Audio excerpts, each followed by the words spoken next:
All right, everybody. Today or tonight, I'm at the hotel here up in BC. You guys know anytime it looks like this for me, it's because I'm on the road and I'm probably up at BC. Let me see here.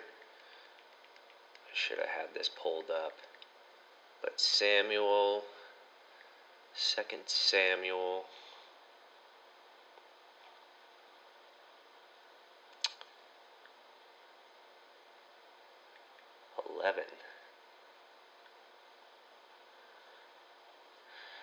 This is one of the, this is a chapter that I honestly am not excited to read, and it just shows the, probably the emotional side of me. You know, I'm a songwriter. I think other people of other temperaments can probably read this and be less, emotionally involved. But this one's hard for me to read because I just hate, I hate this part of the story. I hate this part about David and Bathsheba. And so I'm just going to charge in to, it's probably because I'm also tired, but probably just charge into some prayer here before we start. Lord Jesus, we lift up this reading to you and anybody who's hearing. Would you please show us what you are saying to us through this passage. And,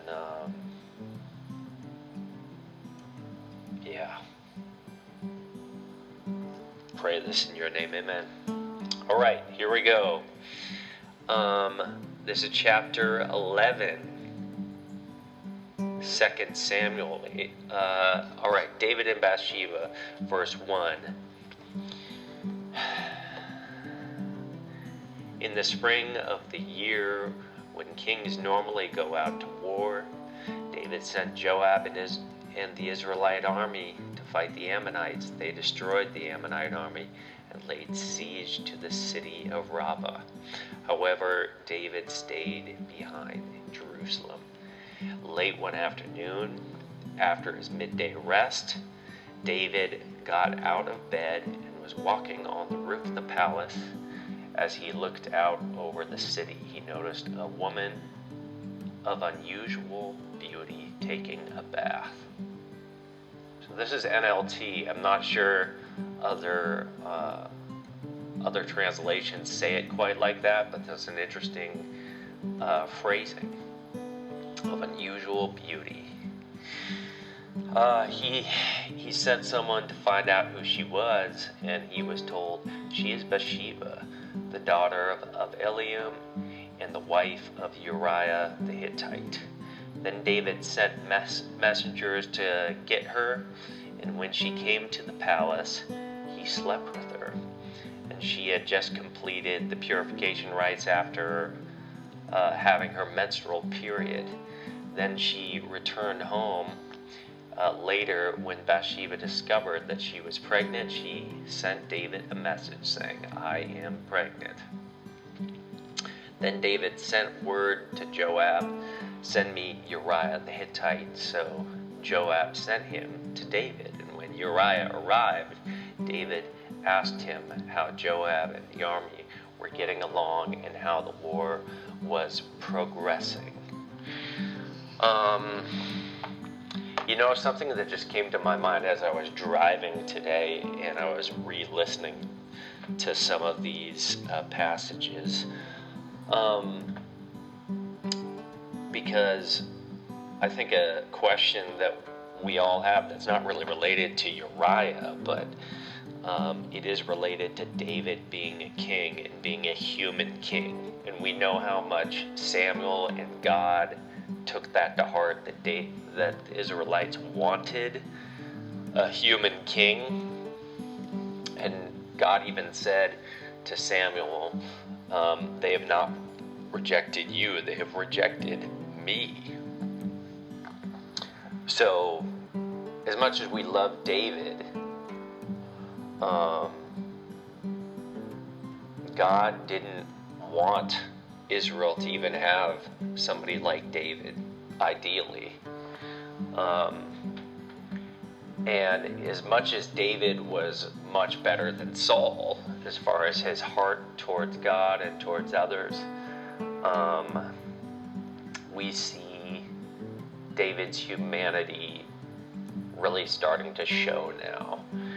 And it's no wonder that God didn't want a human king. Now we're seeing it for ourselves, right?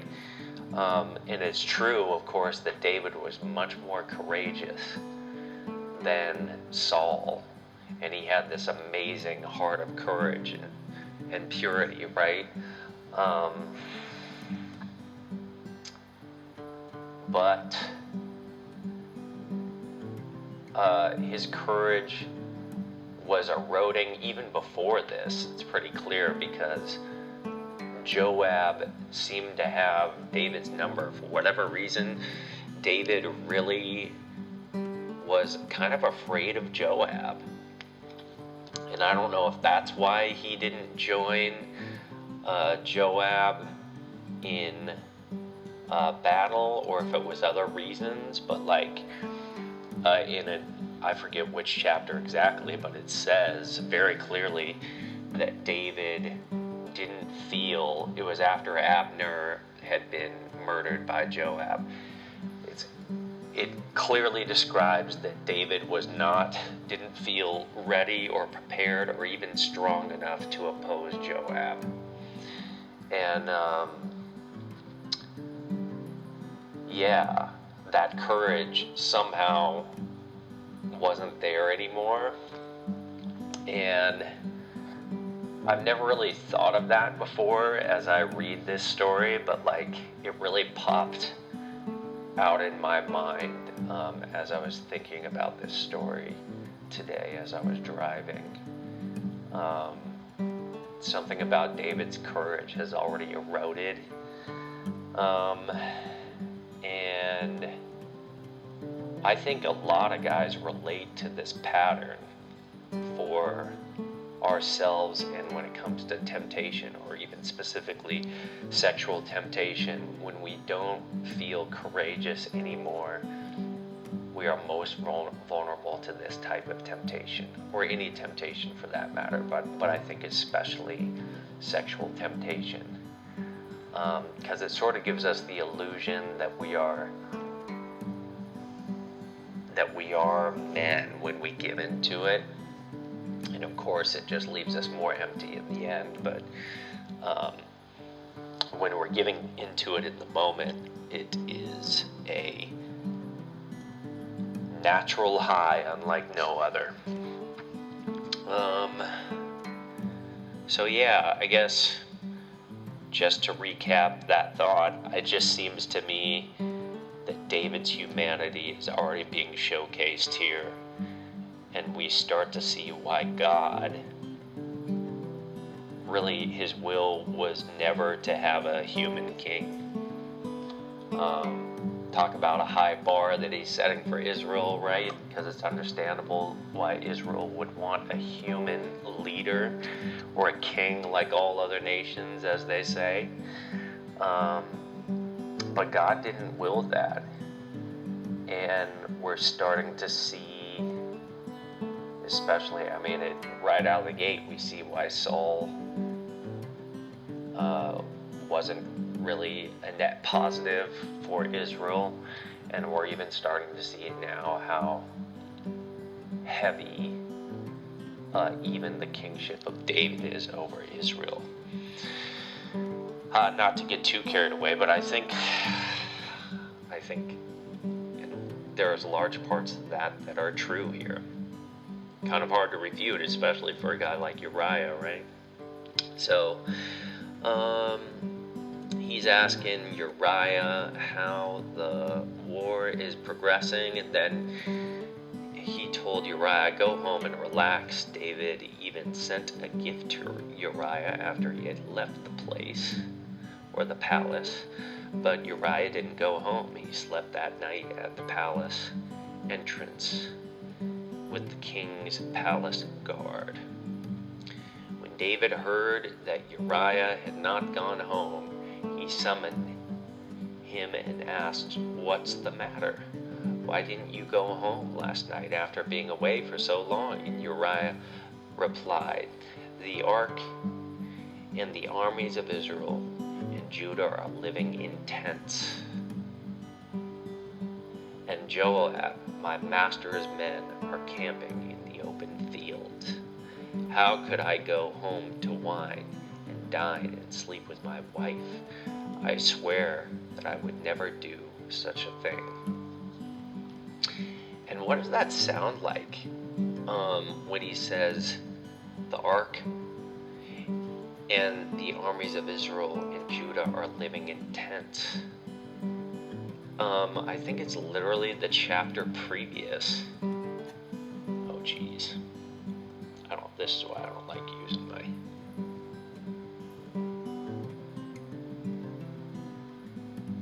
phone.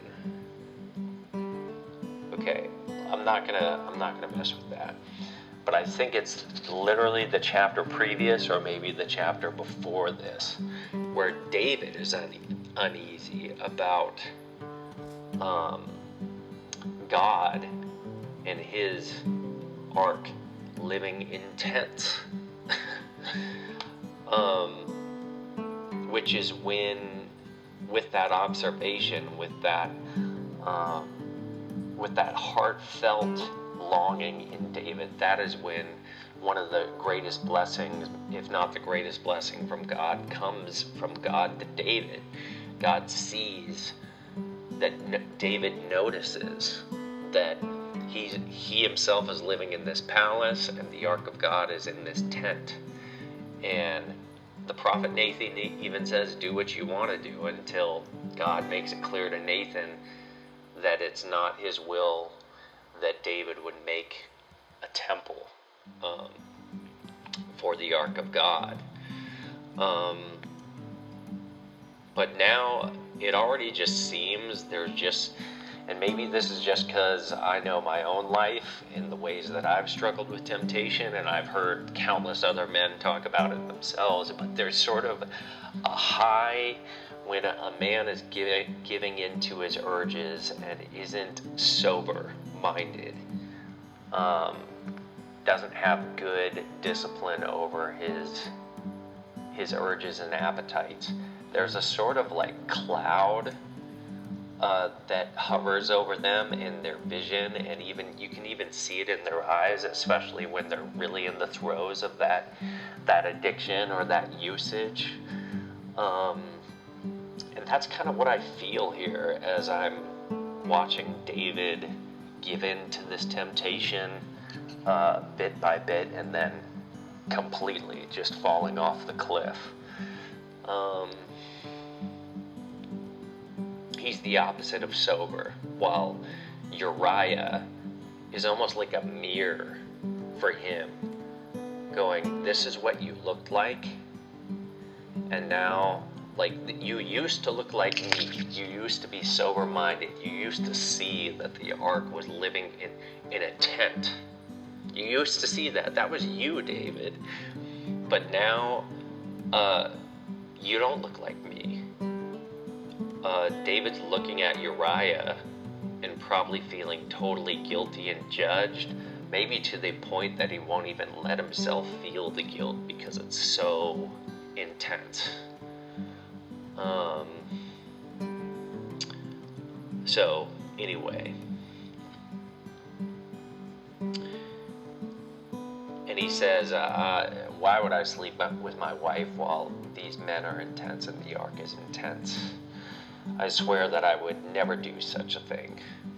"Well, stay here today," David told him, "and tomorrow you may return to the army."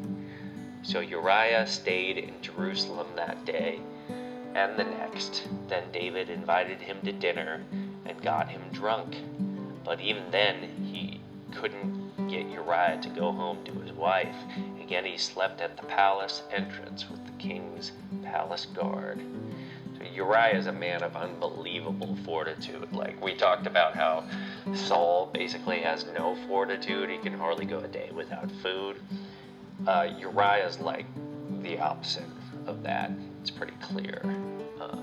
A man of fortitude, a man of discipline, a man of high resolve, right? So the next morning, David wrote a letter to Joab and gave it to Uriah. So he's actually he trusts Uriah so much that he's trusting Uriah to deliver his own execution letter. That's exactly what we're about to read here. And Uriah does it without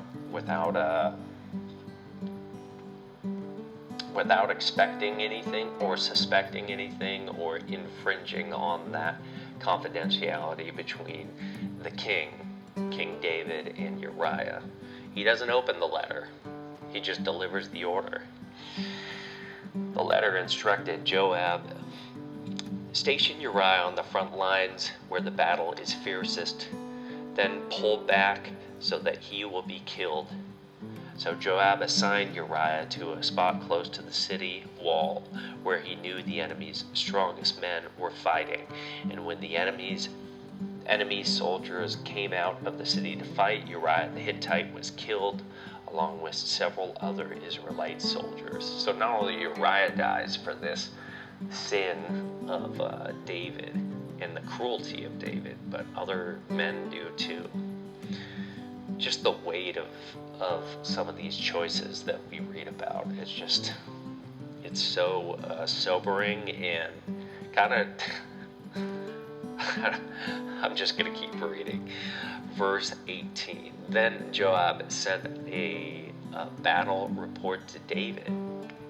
He told his messenger, report all the news of the battle to the king. But he might get angry and ask, why did the troops go so close to the city? Didn't they know there would be shooting from the walls? Wasn't Abimelech, son of Gideon, killed at Thebez by a woman who threw a millstone down on him from the wall? Abimelech wasn't a good guy.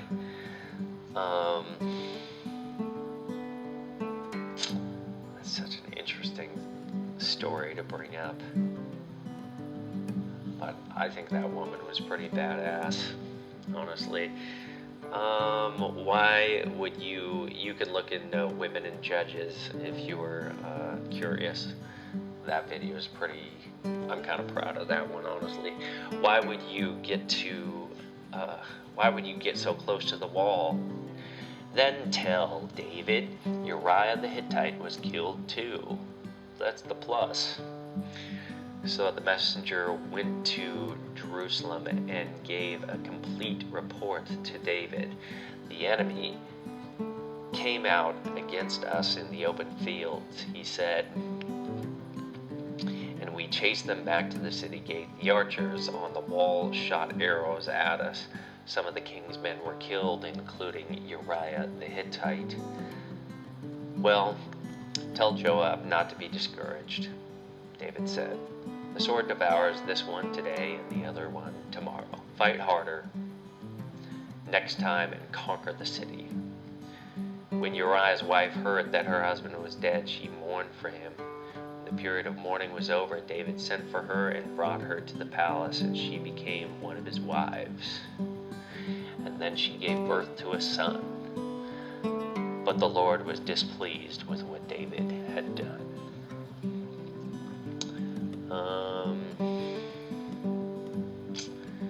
Yeah. We're going to chapter 12 now. Nathan rebukes David, verse 1. So the Lord sent Nathan the prophet to tell David this story. There were two men in a certain town. One was rich and one was poor. The rich man owned a great many sheep and cattle. The poor man owned nothing but one little lamb, he had bought. He raised that little lamb, and it grew up with his children. It ate from the man's own plate, drank from his cup. He cuddled it in his arms like a baby daughter. One day, a guest arrived at the home of the rich man, but instead of killing an animal from his own flock or herd, he took the poor man's lamb that he loved so much and killed it and prepared it for his guest. David was furious. And think about how much that maybe struck a chord with David just because of all his years as a youth being a shepherd. I'm sure he probably bonded with lots of baby sheep. So this is like a perfect metaphor, a perfect story that Nathan is weaving for David to hear here. David was furious. As surely as the Lord lives, he vowed, any man who would do such a thing deserves to die. He must repay 4 lambs to the poor man, the one he stole, and for having no pity.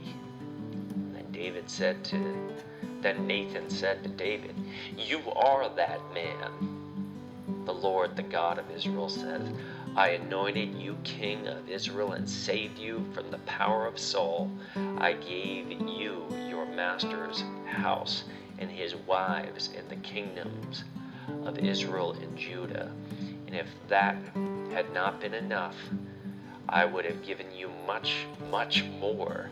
Why then have you despised the word of the Lord and done this horrible deed? For you have murdered Uriah the Hittite with the sword of the Ammonites and stolen his wife. From this time on, your family will live by the sword because you have despised me by taking Uriah's wife to be your own. This is what the Lord says. Because of what you have done, I will cause your own household to rebel against you. I will give your wives to another man before your very eyes, and he will go to bed with them in public view. You did it secretly, but I will make this happen to you openly in the sight of all Israel. David confesses his guilt. Then David confessed to Nathan, I have sinned against the Lord. Nathan replied, yes, but the Lord has forgiven you, and you won't die for this sin. Nevertheless, because you have shown utter contempt for the word of the Lord by doing this, your child will die. After Nathan returned to his home, the Lord sent a deadly illness to the child of David and Uriah's wife. David, notice it says Uriah's wife, and the scriptures keep with that. So even in the genealogy of Jesus, in Matthew, at the beginning, I think it's chapter 1, Bathsheba is listed, and it's not David's wife, it's Uriah's wife. Okay, let's keep going. David begged God to spare the child. He went without food and lay all night on the bare ground. The elders of his household pleaded with him to get up and eat with them, but he refused. Then on the 7th day the child died. So he fasted for 7 days. David's advisors were afraid to tell him, and he wouldn't listen to the reason why the child was ill. They said, what drastic thing will he do when we tell him the child is dead? When David saw them whispering, he realized what had happened. Is the child dead? He asked. Yes, they replied. He is dead. Then David got up from the ground, washed himself, put on lotions, and changed his clothes. He went to the tabernacle and worshipped the Lord. After that, he returned to the palace, and was served food and ate. His advisors were amazed. We don't understand you, they told him. While the child was still living, you wept and refused to eat. But now that the child is dead, you have stopped your mourning and are eating again." David replied, "I fasted and wept while the child was alive. For I said, perhaps the Lord will be gracious to me and let the child live. But why should I fast when he is dead? Can I bring him back again? I will go to him one day, but he cannot return to me." And David comforted Bathsheba, his wife, and slept with her. She became pregnant and gave birth to a son. And David named him Solomon. The Lord loved the child and sent word through Nathan the prophet that they should name him Jedediah, which means beloved of the Lord, as the Lord had commanded.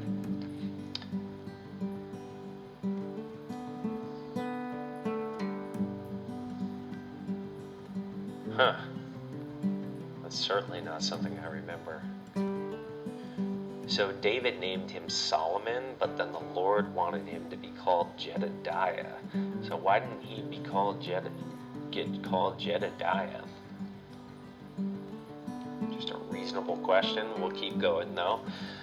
Verse 26. Meanwhile, Joab was fighting against Rabbah, the capital of Ammon, and he captured the royal fortifications. Joab sent messengers to tell David, "I have fought against Rabbah and captured its water supply. Now bring the rest of the army and capture the city, otherwise I will capture it and get credit for the victory." So David gathered the rest of his army and went to Rabbah, and he fought against it and captured it. David removed the crown from the king's head, and it was placed on his own head. The crown was made of gold and set with gems, and it weighed 75 pounds. Am I seeing that right? Is that like real? Is that meaning of pounds like different? 75-pound crown, if that would be like American pounds, I don't know how you could hold 75 pounds on your head. I suppose it's possible. Maybe. Could I do that? I don't know. He also made David took a vast amount of plunder from the city. He also made slaves of the people of Rabbah and forced them to labor with saws, iron picks, and iron axes, and to work in the brick kilns. That is how he dealt with the people of the Ammonite towns. The Ammonites are getting owned right now by Israel. Then David and all the army returned to Jerusalem. 13.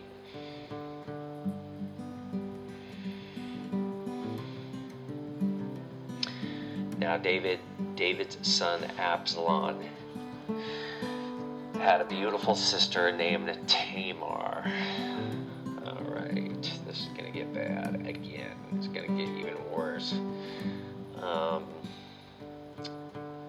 David's son Absalom had a beautiful sister named Tamar, and Ammon, her half-brother, fell desperately in love with her. Ammon became so obsessed with Tamar that he became ill. She was a virgin, and Ammon thought he could never have her. But Ammon had a very crafty friend. His name Jonadab. He was the son of David's brother Shimea. One day, Jonadab said to Ammon, "What's the trouble? Why should the son of a king look so dejected morning after morning?" So Ammon told him, "I'm in love with Tamar, my brother Absalom's sister." "Well," Jonadab said, "I'll tell you what to do. Go back to bed and pretend you are ill." This is advice. When your father comes to see you, ask him to let Tamar come and prepare some food for you, and tell him you'll feel better if she prepares it as you watch and feeds you with with her own hands. So Ammon lay down and pretended to be sick, and when the king came to him, Ammon asked him, "Please let my sister Tamar come and cook my favorite dish as I watch, then I can eat it from her own hands." So David agreed and sent Tamar to Ammon's house to prepare some food for him. When Tamar arrived at Ammon's house, she went to the place where he was lying down so he could watch her mix some dough. Then she baked his favorite dish for him. Then she set the serving tray before him. He refused to eat. "Everyone, get out of here," Ammon told his servants. So they all left. I mean, what a chicken shit this guy was. That he's like, this seemed the best path. My God. He said to Tamar, "Now bring the food into my bedroom and feed it to me here." So Tamar took his favorite dish to him, but as she was feeding him, he grabbed her and demanded, "Come to bed with me, my darling sister." "No, my brother," she cried. "Don't be foolish. Don't do this to me. Such wicked things aren't done in Israel. Where could I go in my shame? You would be called one of the greatest fools in Israel. Please," and he will be, "please just speak to the king about it, and he will let you marry me." Like, how simple. But Ammon wouldn't listen to her, and since he was stronger than she was, he raped her. And I suppose, like, without being too, because there's cowardice in every man, I'm sorry to say. So without being too harsh on this guy, this is sort of how every man can be if they don't live, in my opinion, into, I don't want to get like preachy here, but I think I probably am a little bit. If we don't live into the identity of purity and courage that God leads us to, and instead we take the coward's route if we aren't listening to him. No. Let's see. Then suddenly Ammon's love turned to hate after he raped her. And he hated her even more than he had loved her. "Get out of here," he snarled at her. No, Tamar cried. "Sending me away is even worse than what you've already done to me." But Ammon wouldn't listen to her. He shouted for his servant and demanded, "Throw this woman out, lock the door behind her." So the servant put her out and locked the door behind her. She was wearing a long and beautiful robe, as was the custom in those days for the king's virgin daughters. But now Tamar tore her robe and put ashes on her head. And then, with her face in her hands, she went away crying. Her brother Absalom saw her and asked, "Is it true that Ammon has been with you?" "Well, my sister, keep quiet now, since he's your brother. Don't you worry about it." So Tamar lived a desolate woman in her brother Absalom's house. Who knows, like, what else they may have said, but not exactly forthright. But of course, we're seeing that was David's original sin, right? Not being forthright, which is just so weird, because David was so forthright at the beginning of his life, and then he took the way of, I feel it's so crazy to call David a coward, but that is the route that he chose, which is just so remarkable, and it's sobering for me to see that. It makes me want to assess myself.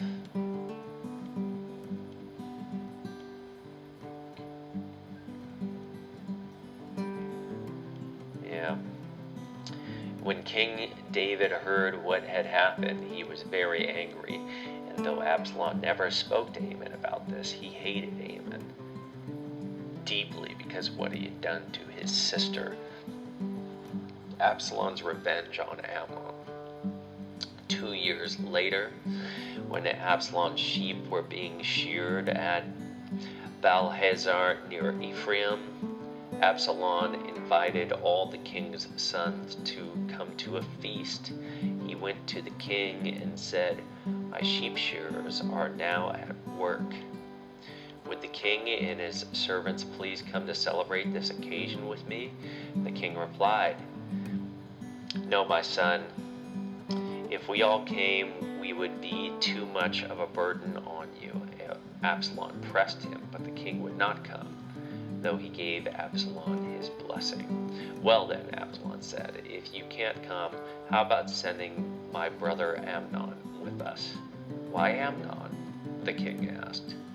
But Absalom kept on pressing the king until he finally agreed to let all his sons attend, including Amnon. So Absalom prepared a feast fit for a king. And Absalom told his men, "Wait until Amnon gets drunk, and then at my signal, kill him. Don't be afraid. I'm the one who's given you the command. Take courage and do it." And, obviously, Amnon is much worse than Uriah. Uriah is, 100 times, maybe 1,000 times the man Amnon is, of course. But we do still see in Absalom here sort of the cowardice of his dad when his dad made the order to kill Uriah. He didn't do it himself, of course, and neither is Absalom here. He's having men do the dirty work for him. Then the other sons of the king jumped on their mules and fled. So at Absalom's signal, they murdered Amnon. Then the other sons of the king jumped on their mules and fled. So they must have been shocked. I mean, man, if you're at all smart, I'm sure they understood what was going on and why it happened. As they were on the way back to Jerusalem, this report reached David. "Absalom has killed all the king's sons. Not one is alive." So it just didn't just kill Amnon, but he killed all the king's sons. Is that true? Because here because in verse 29 it says, "Then the other sons of the king jumped on their mules and fled." So did they survive? And now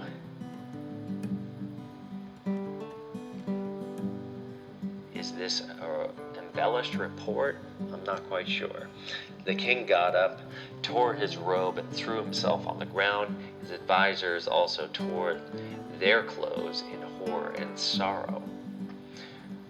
But just then, Jonadab, the son of David's brother Shimeah, arrived and said,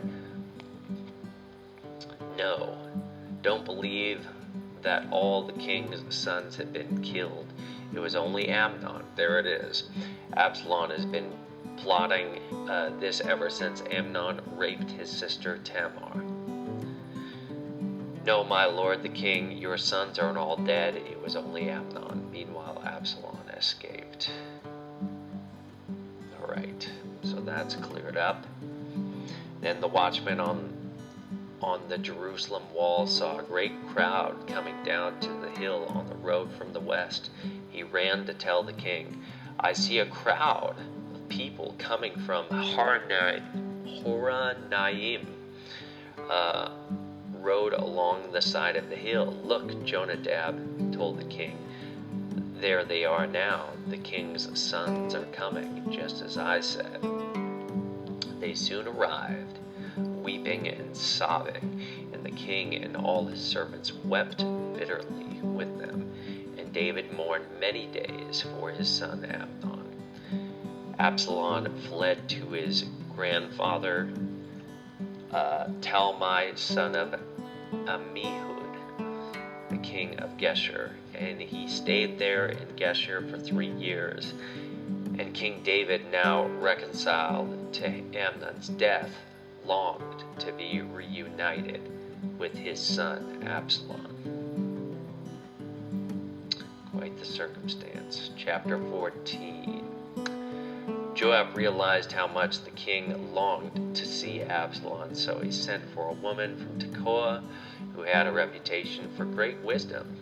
He said to her, "Pretend you are in mourning, wear mourning clothes, and don't put on lotions. Act like a woman who has been mourning for the dead for a long time. Then go to the king and tell him the story I'm about to tell you." A very impressionable wise man, or wise woman. Then Joab told her what to say. When the woman from Tekoa approached the king, she bowed with her face to the ground in deep respect and cried out, "O king, help me." "What's the trouble?" the king asked. "Alas, I am a widow," she replied. "My husband is dead. My 2 sons had a fight out in the field, and since no one was there to stop it, one of them was killed. Now the rest of the family is demanding, 'Let us have your son. We will execute him for murdering his brother. He doesn't deserve to inherit his family's property.' They want to extinguish the only coal I have left. My husband's name and family will disappear from the face of the earth." "Leave it to me," the king told her. "Go home, and I'll see to it that no one touches him." "Oh, thank you, my lord the king," the woman from Tekoa replied. "If you are criticized for helping me, let the blame fall on me and my father's house, and let the king and his throne be innocent." "If anyone objects," the king said, "bring him to me, and I can assure you he will never harm you again." And then she said, "Please swear to me by the Lord." And so this is like another story that David's kind of being led on with, like the story Nathan told about the poor man with the sheep that was stolen from him. Then she said, "Please swear to me by the Lord your God that you won't let anyone take vengeance against my son. I want no more bloodshed." "As surely as the Lord lives," he replied, "not a hair on your son's head will be disturbed." "Please allow me to ask one more thing of my lord the king," she said. "Go ahead and speak," he responded. She replied, "Why don't you do as much for the people of God as you have promised to do for me? You have convicted yourself in making this decision because you have refused to bring home your own banished son. All of us must die eventually. Our lives are like water spilled out on the ground, which cannot be gathered up again. But God does not just sweep life away. Instead, he devises ways to bring us back when we have been separated from him. I have come to plead with my lord the king, but because people have threatened me, I have said myself, perhaps the king will listen to me and rescue us from those who have cut us off from the inheritance God has given us. Yes, my lord the king will give us peace of mind again. I know that you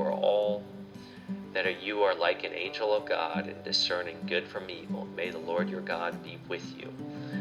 "I must know one thing," the king replied, "and tell me the truth." "Yes, my lord the king," she responded. "Did Joab put you up to this?" And I wonder why he pieced that together. It does seem like Joab and him are very close, so it's my best shot. And the woman replied, "My lord the king, how can I deny it? Nobody can hide anything from you. Yes, Joab sent me and told me what to say. He did it to place the matter before you in a different light. But you are as wise as an angel of God, and you understand everything that happens among us." So the king sent for Joab and told him, "All right, go back and bring the young man Absalom." Joab bowed with his face to the ground in deep respect and said, At last I know that I have gained your approval, my lord the king, for you have granted me this request." Then Joab went to Geshur and brought Absalom back to Jerusalem. But the king gave this order: "Absalom may go to his own house, but he must never come into my presence." So Absalom did not see the king. Verse 25. Absalom reconciled to David. Now Absalom was praised as the most handsome man in all of Israel. And the last time an acclamation like that was given to somebody, it was Saul, if you can recall. He was flawless from head to foot. He cut his hair only once a year, and then only because it was so heavy. When he weighed it out, it came to 5 pounds. He had 3 sons and 1 daughter. His daughter's name was Tamar, and she was very beautiful. So Absalom names his daughter after his sister, who was defiled, right? Absalom lived in Jerusalem for 2 years, but he never got to see the king. Then Absalom sent for Joab to ask him to intercede for him, but Joab refused to come. And Absalom sent for him the second time, but again Joab refused to come. So Absalom said to his servants, "Go and set fire to Joab's barley in the field next to mine." So they set his field on fire, and as Absalom had commanded. Then Joab came to Absalom at his house and demanded, "Why did your servants set my field on fire?" And Absalom replied, "Because I wanted you to ask the king why he brought me back from Geshur. If he didn't intend to see me, I might as well have stayed there and let me see the king. If he finds me guilty of anything, then he can kill me." So Joab told the king what Absalom said. Then at last David summoned Absalom, who came and bowed low before the king, and the king kissed him. As closest to a reconciliation as it's going to get. Chapter 15. After this, Absalom bought a chariot and horses, and he hired 50 bodyguards to run ahead of him. He got up early every morning and went out to the gate of the city. Then when people brought a case to the king for judgment, Absalom would ask where in Israel they were from, and they would tell him their tribe. Then Absalom would say, "You've really got a strong case here. It's too bad that the king doesn't have anyone to hear it. I wish I were the judge. Then everyone would bring their cases to me for judgment, and I would give them justice." And this is true to David's prophecy, right? That his own house, or to Nathan's prophecy about David, that his own house would turn against him. When people tried to bow before him, Absalom wouldn't let them. Instead, he took them by the hand and kissed them, and Absalom did this with everyone who came to the king for judgment. And so he stole the hearts of all the people of Israel. After 4 years, talk about a patient guy, this Absalom, right? After 4 years, Absalom said to the king, "Let me go to Hebron to offer a sacrifice to the Lord and fulfill a vow I made to him. For while your servant was at Geshur in Aram, I promised to sacrifice the Lord in Hebron if he would bring me back to Jerusalem." "All right," the king told him, "go and fulfill your vow." So Absalom went to Hebron. While he was there, he sent secret messengers to all the tribes of Israel and to stir up a rebellion against the king. "As soon as you hear the ram's horn," his message read, "you are to say, 'Absalom has been crowned king in Hebron.'" He took 200 men from Jerusalem with him as guests, but they knew nothing of his intentions. And while Absalom was offering the sacrifices, he sent for Ahithophel, one of David's counselors who lived in Gilo. Soon many others also joined Absalom, and the conspiracy gained momentum. David escapes from Jerusalem. So now David is on the run from his own son. As a messenger soon arrived in Jerusalem to tell David all Israel has joined Absalom in a conspiracy against you, that he must flee at once. Then we must flee at once, or it will be too late, David urged his men. Hurry, if we get out of the city before Absalom arrives, both we and the city of Jerusalem will be spared from disaster. We are with you, his advisors replied. Do what you think is best. So the king and all his household set out at once. He left no one behind except 10 of his concubines to look after the place. Oh, we know what's coming here. Nathan talked about people sleeping with his women in broad daylight in front of everyone.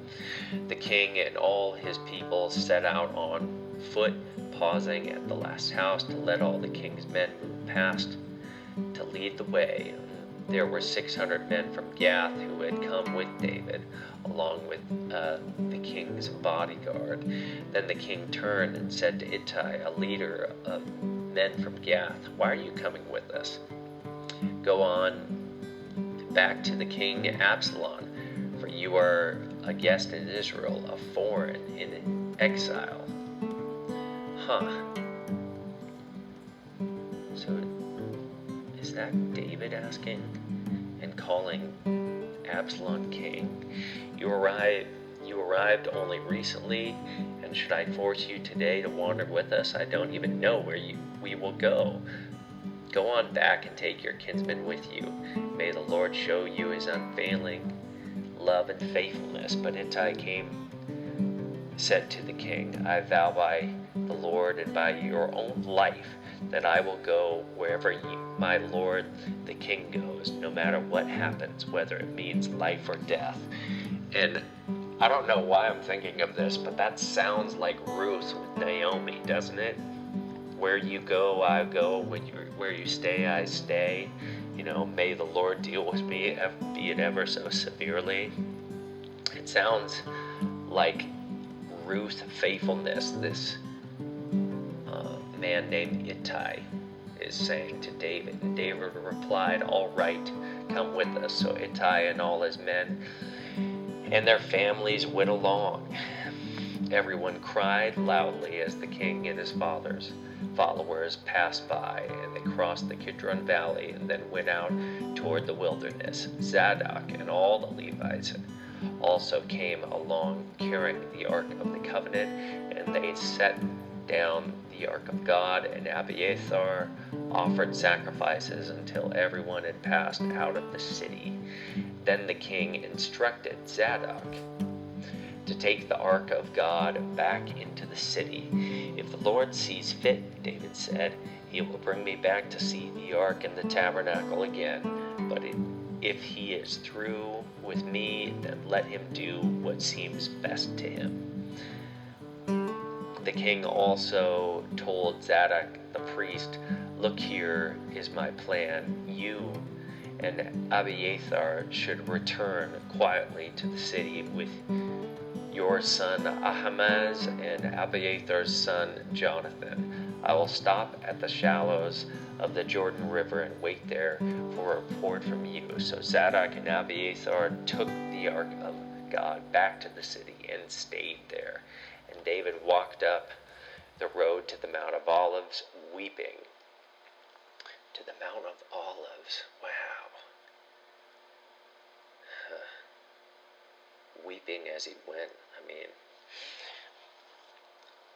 He's a fallen king and he's not Jesus, but that's so interesting that he's weeping on his way up to the Mount of Olives. His head was covered and his feet were bare as a sign of mourning, and the people who were with him and covered their heads and wept as they climbed the hill. When someone told David his advisor Abiathar was now backing Absalom, David prayed, O Lord, let Abiathar give Absalom foolish advice. And when David reached the summit of the Mount of Olives, this is so interesting, where people worshiped God. Hushai the Archite was waiting there for him, and Hushai had torn his clothing and put dirt on his head as a sign of mourning. But David told him, "If you go with me, you will only be a burden. Return to Jerusalem and tell Absalom, I will now be your advisor." So David's sending these people back. "O king, as I was your father's advisor, just as I was your father's advisor in the past, then you can frustrate and counter Ethiel's advice, and Zadok and Abiathar the priests will be there. Tell them about the plans being made in the king's palace, and they will send their son Ahimaaz and Jonathan to tell me what's going on." So David's friend Hushai returned to Jerusalem, getting there just as Absalom arrived. And if that's not our longest reading, it's close. Just the twisted webs we weave. We'll start off at 2 Samuel 16 tomorrow. Thanks for joining me.